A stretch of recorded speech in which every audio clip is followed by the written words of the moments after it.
Այո, պրակտիկայում լինում են, երբ դատարանը հեռանում է առանձին սենյակ, չի կարող հստակ ժամանակահատված ասել, թե ինչ ժամանակահատվածում կոնկրետ որոշում կկայացնի, հետո կգա կհրապարակի, ինքը արտառոց իրավիճակ չէ, պարզապես քաղաքացիների ընկալման տեսանկյունից անհարմարություն ստեղծեց, երբ որ դատարանը միանգամից եկավ, առանձին սենյակ հեռանալու վերաբերյալ հայտարարություն արեց եւ հեռացավ առանձին սենյակ։ Դա իրականում իրավաչափ գործընթաց է եւ հիմա մենք պիտի սպասենք, որ դատարանը որոշման ժամը մեզ նախապես պաշտպանական թիմին նախապես կտեղեկացնի, ինչի հիմքով մենք մեր Միքայել Սրբազանի պաշտպանական թիմ Facebook-յան էջում հայտարարություն կտարածենք հրապարակման ժամի մասին, հանրությունը նույնպես կիրազեկվի, թե Վերաքննիչ քրեական դատարանը ժամը քանիսին է հրապարակելու Սրբազանի վերաբերյալ որոշումը։ Առհասարակ ինչպիսի որոշում եք ակնկալում, թե սա մի քիչ տրիվիալ հարց է եւ այս իրավիճակում մի քիչ էլ անկանխատեսելի, ամեն դեպքում հաշվի առնելով այս գործի հանգամանքները, որոնք հանրությանը ծանոթ են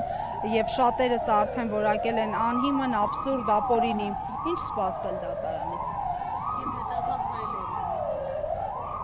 Իրականում, եթե քրեադատավարական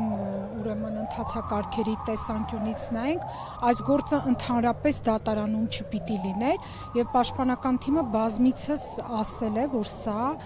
քաղաքական հետապնդում է իր բոլոր խախտումների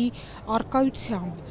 Ինչ որոշում կկայացնի դատարանը իհարկե չենք կարող կանխատեսել, բայց դատարանի լիազորությունների շրջանակները հետեւյալն են, որ կամ պետք է Բեկանի առաջին ատյանի դատավճիռը եւ արդարացման դատական ակտ կայացնի, կամ նյութաիրավական դատավարական իրավունքների խախտումներ արձանագրի եւ ենթադրենք Բեկանի եւ ուղարկի ըստ ընդդատության քննելու, կամ փոփոխի դատական ակտը, մի խոսքով բազմաթիվ իրավիճակներ կան, միայն կարելի է հստակորեն արձանագրել, որ սա բացահայտ քաղաքական հետապնդում պարունակող, տարպարունակող գործ է իր բազմաթիվ խախտումներով։ Իսկ ինչ վերաբերում է,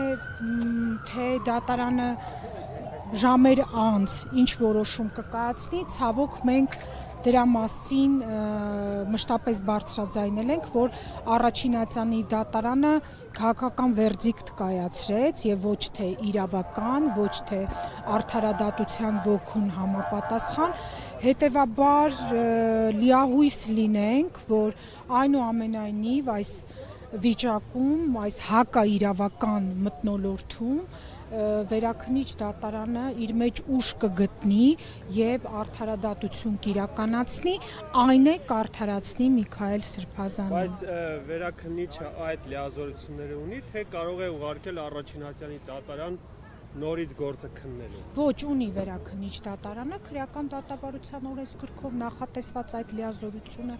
նա կարող է բեկանել առաջին ատյանի դատավճիռը եւ կայացնել փոխարինող դատական ակտ եւ Միքայել Սրբազանին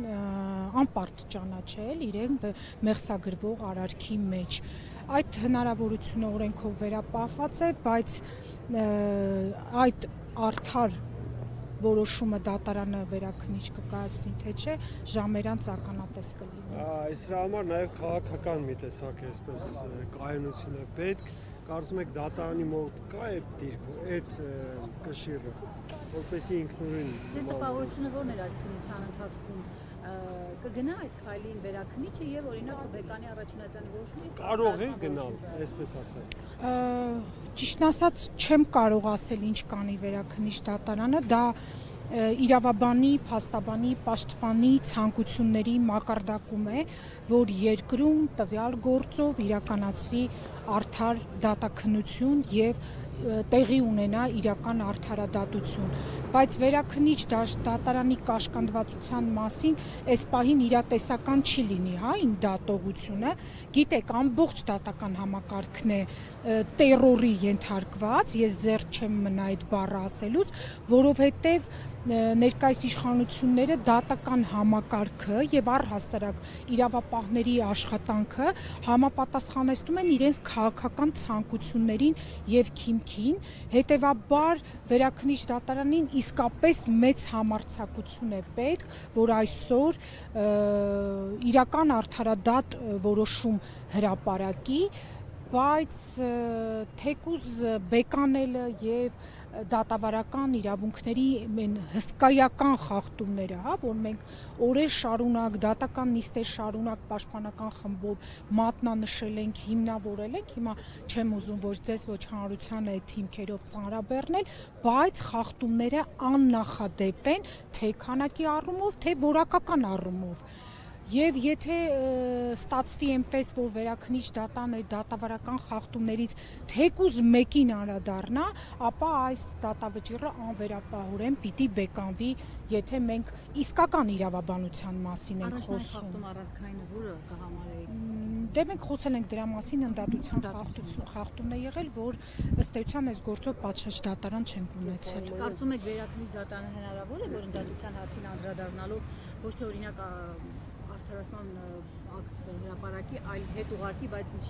նշի Շիրակի մարզի դատարան։ Այո, հնարավոր է։